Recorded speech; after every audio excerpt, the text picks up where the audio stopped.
अगस्त की रात होती है। 12-13 अगस्त 2024 की बात है। ये रात होती है, लगभग टाइम जो है वो 12:30 का रहा होगा। और देहरादून डिपो की जो बस होती है ISBT पे खड़ी हुई होती है, तो वो पहुंचती है वहाँ पे और खड़ी हो जाती है। तो जो कंडक्टर होता है वो अपना कैश जो है वो जमा करने के लिए कैशियर के पास जाता है वहाँ पे। और फिर कैशियर उसको पूछता है कि तुम्हारी बस आज लेट क्यों हो गई, तुम तो टाइम से पहुँच जाते थे। तो वो एकदम सक पका सा जाता है कंडक्टर जो है, और बोलता है कि साहब तुम्हारे लिए कुछ बस में है, और एक लड़की है वहाँ पे, अगर तुम मिलना चाहो तो उससे मिल सकते हो। अब ये जो कैशियर होता है ये क्या करता है, वहाँ पे जो कैश होता है उसको किसी और के हवाले छोड़ देता है और वहाँ से एकदम चला जाता है और बस में पहुँच जाता है। अब जब वो बस में पहुँचता है तो वहाँ पे देखता है कि वहाँ पे एक लड़की है, और लड़की है बस में, और बस में जो है वो जो उस बस के बराबर ही एक और बस खड़ी हुई थी। उस बस के जो ड्राइवर होते हैं, और दो ड्राइवर होते हैं, और एक ये जो कंडक्टर होता है इस बस का, तीसरा ये होता है, और एक इसी बस का जो ड्राइवर होता है कि ये 4 लोग होते हैं, और एक पांचों कैशियर होता है।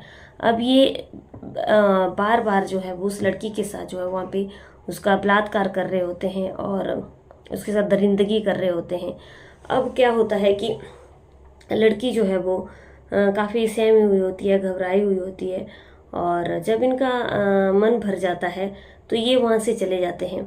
अब लड़की जो है वो बस से उतर जाती है, और वहीं पे जो है वो प्लेटफॉर्म नंबर 12 है ISBT का, जहाँ पे वो एक बेंच पे बैठ जाती है, और बहुत डरी हुई थी और काफ़ी सहमी हुई वो लड़की होती है।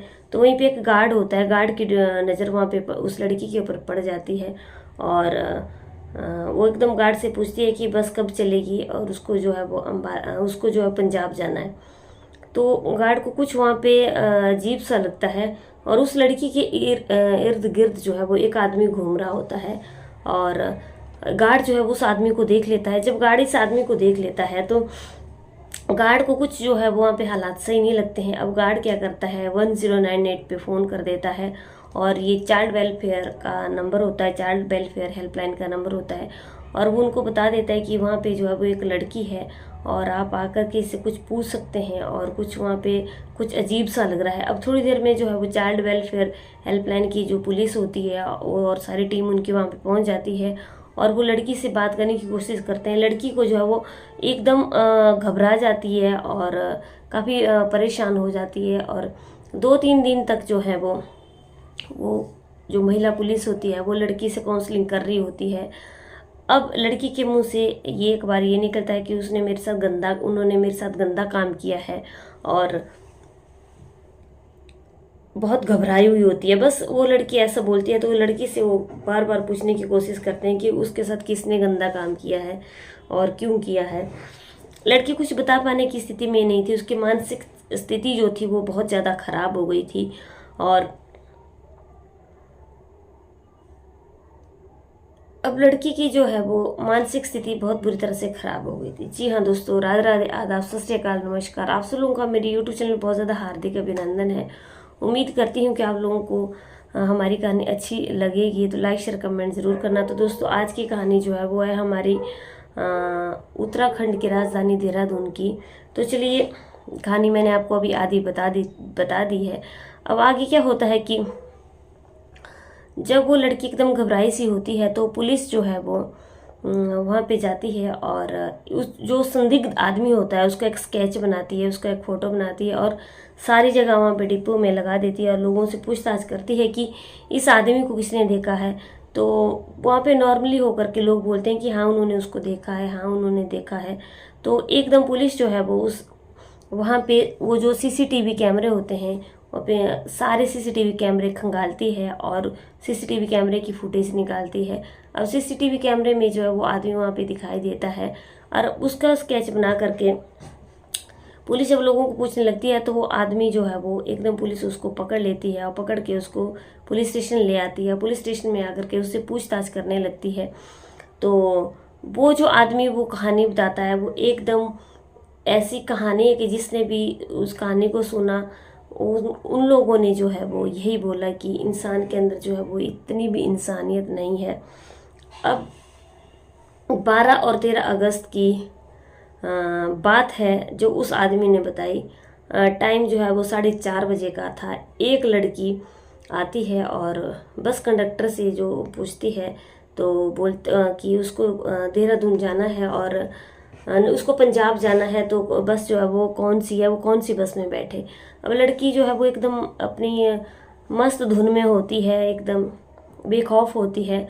और जो कंडक्टर होता है वो लड़की को बोलता है कि यहाँ तुम जो हो वो पहले देहरादून वाली हमारी बस में बैठ जाओ और फिर हम देहरादून में तुम्हें उतार करके पंजाब वाली बस में बिठा देंगे। अब लड़की जो है वो उनकी बात मान लेती है और उनकी बस में 4:30 बजे जो है वो दिल्ली की ISBT पे जो है वो वहाँ पे बहुत सारी बसें खड़ी रहती हैं, तो वहाँ से जो है वो बस 4:30 बजे चल पड़ती है।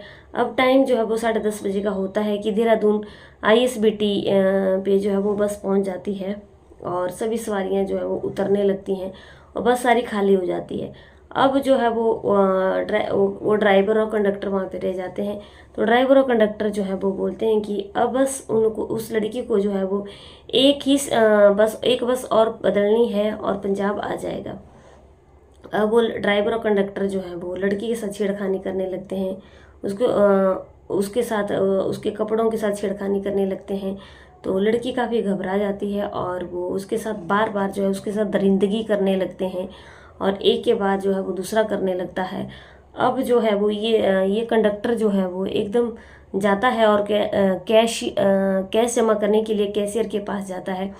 तो बस स्टैंड पे तो कैशियर पूछता है कि तुम आज लेट कैसे हो गए हो और क्या कुछ प्रॉब्लम थी। तो वो एकदम घबरा जाता है और वो बोलता है कि साहब आपके लिए जो है वो बस में कुछ है, चाहो तो आप उस लड़की से बात कर सकते हो। अब ये कैशियर जो है वो लड़की का नाम सुनता है तो ये एकदम उसके बिल बिला जाता है और लड़की से मिलने के लिए बेचैन हो जाता है। कैशियर को दूसरे के हवाले करके वहाँ से चल पड़ता है और देखता है कि उस बस में जो है वो उस बस के बराबर वाली बस के जो ड्राइवर हैं और कंडक्टर हैं वो भी वहाँ पे आ चुके हैं और पहले से उस बस का ड्राइवर वहाँ पे मौजूद है। 3 लोग ये हो गए और चौथा कैशियर होता है और 5वां इसी बस का कंडक्टर होता है। अब ये बारी बारी जो है वो उस लड़की के साथ उसका रेप करते हैं, बलात्कार करते हैं और बार बार जो है वो जब इनका मन भर जाता है तो ये जो है वो वहाँ से निकल जाते हैं और लड़की जो है वहीं पे रह जाती है।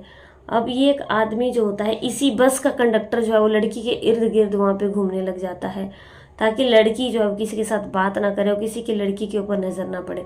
लेकिन जो गार्ड होता है, और अगर गार्ड ने उस लड़की के ऊपर नज़र नहीं डाली होती तो ये कहानी जो है वो बिल्कुल सिमट के दोस्तों रह जाती और एकदम ये कहानी बाहर ही नहीं निकलती। गार्ड की जो है उस लड़की के ऊपर नज़र पड़ जाती है, उस गार्ड को पता चल जाता है कि कुछ गड़बड़ है। अब गार्ड जो है वो 1098 वेलफेयर चाइल्ड वेलफेयर हेल्पलाइन पे जो है वो फ़ोन कर देता है और उनको बताता है कि वहाँ पे कुछ एक लड़की बदहवास हालत में बैठी हुई है।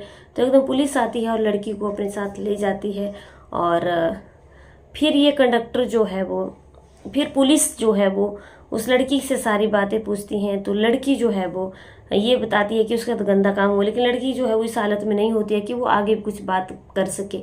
अब ये जो है पुलिस जो है वो सारी CCTV फुटेज जो है वो वहाँ के निकालती है देहरादून ISBT की। तो वहाँ पे एक आदमी जो है वो उसके इर्द गिर्द संदिग्ध घूमता हुआ नज़र आता है। पुलिस जो है वो उसका फ़ोटो वहाँ से निकाल लेती है और सारी जगह वहाँ लगा लेती है।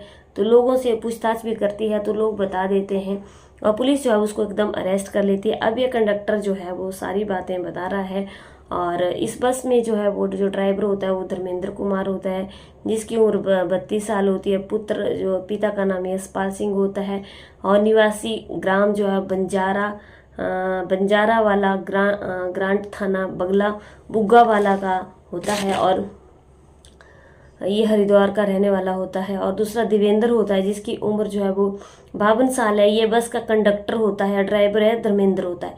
इसके पिता का नाम फूलचंद निवासी चुड़ियाला भगवानपुर हरिद्वार का ये रहने वाला होता है। और ये जो दूसरी वाली बस है उसका जो ड्राइवर होता है उसका नाम रवि कुमार होता है, जिसकी उम्र 34 साल होती है। पुत्र दयाराम का होता है और निवासी जो है ग्राम सिला थाना नवाबगंज का होता है और ये फर्रुखाबाद यूपी का रहने वाला होता है। अब चौथा जो है वो राजपाल होता है, जो कि बस का कंडक्टर होता है, जिसकी उम्र 57 साल होती है, पुत्र किशन सिंह का होता है। और पांचवा जो है वो राजेश कुमार सोनकर होता है, जो कि जिसकी उम्र 38 साल है, पुत्र जो है वो लालचंद्र सोनकर का है। और ये पांचों जने जो है वो उस लड़की के साथ उसके साथ दरिंदगी करते हैं और उसको उस हालत में छोड़ करके एकदम वहाँ से भाग जाते हैं। और ये पांचों जो है वो सरकारी जॉब करने वाले होते हैं, सारी सरकारी नौकरी करने वाले होते हैं। अब पुलिस जो है वो पुलिस लड़की को अपने साथ ले गई है। पुलिस ने जब लड़की का पता किया तो पता चला कि लड़की जो है वो, पहले लड़की ने बताया कि वो पंजाब की रहने वाली है, लेकिन बाद में उसने बताया कि वो उत्तर प्रदेश की मुरादाबाद की रहने वाली है। और फिर उसके जो माता पिता हैं उनका पता किया तो माता पिता ने बताया कि 10-12 दिन पहले ये लड़की घर छोड़ करके चली गई थी और इसको काफ़ी खोजबीन की, लेकिन इसका कुछ भी पता नहीं चला। अब लड़की जो है वो साफ मना करती है कि वो उसको अपने घर वालों के साथ नहीं जाना है। लड़की की जो है वो मानसिक स्थिति कुछ ठीक नहीं है। अब जो है वो लड़की जो है वो पुलिस की पास है और उसका उपचार जो है वो किया जा रहा है। और अब पुलिस जो है वो, पुलिस ने SIT की टीमें गठित की हुई है और अभी जो है वो ये 5 लोगों का नाम जो सामने आया है। इनके अलावा कोई और जो थे उनके साथ मिले हुए तो नहीं थे। पुलिस जो है पूरी जांच कर रही है। दोस्तों, इस कहानी से हमें ये सीख मिलती है कि लड़कियां जो है वो आज के वक्त में कहीं पर भी, महिलाएं, लड़कियां, कोई भी बिल्कुल सेफ नहीं है। और हमारे देश की सरकार को ऐसे लोगों को एकदम कड़ी सज़ा देनी चाहिए, जैसे कि कोई भी इस चीज़ को ना कर पाए और किसी भी लड़की के बारे में ये चीज़ें ना सोच पाए। जैसे अपनी बेटी होती है, अपनी बहू होती है, वैसे ही दूसरों की बेटी बहू होती है। किसी की बेटी बहू के ऊपर जो है गलत नज़र नहीं रखनी चाहिए। लड़की के साथ जो हुआ बहुत ही गलत हुआ। अभी कोलकाता में जो है, वेस्ट बंगाल की राजधानी कोलकाता में जो है वो जिस दिन ये घटना घटी थी, ये ऐसी ही ये घटना उस लड़की के साथ रात को घट रही थी। बस डेट का ही थोड़ा बहुत अंतर था और जो कुछ भी हुआ लड़की के साथ बहुत गलत हुआ। चाहे कोलकाता में जो है वो वहाँ पे लड़की के साथ हुआ बहुत ही गलत हुआ, चाहे इस लड़की के साथ जो हुआ देहरादून में बहुत ही गलत हुआ। यह हमारे देश में जो है ये अत्याचार बढ़ रहे हैं। हमारे देश की सरकार को इनके ऊपर जो है वो बहुत ज़्यादा सख्ती और बहुत ज़्यादा सख्त कानून बनाने चाहिए, ताकि लोगों को इन चीज़ों का खौफ बैठे, डर बैठे। चलिए दोस्तों, आज की कहानी को मैं यहीं पे ख़त्म करती हूँ। अगर मेरे से कोई गलती हुई होगी तो मैं आप लोगों से माफ़ी मांगती हूँ। मेरा ये कहानी सुनाने का उद्देश्य आप लोगों को एक सतर्क करना है, आप लोगों को एक जागरूक करना है। तो चलिए कल की वीडियो में फिर से मिलते हैं। तब तक के लिए बने रहिए मेरे चैनल पे। जय हिंद, जय भारत।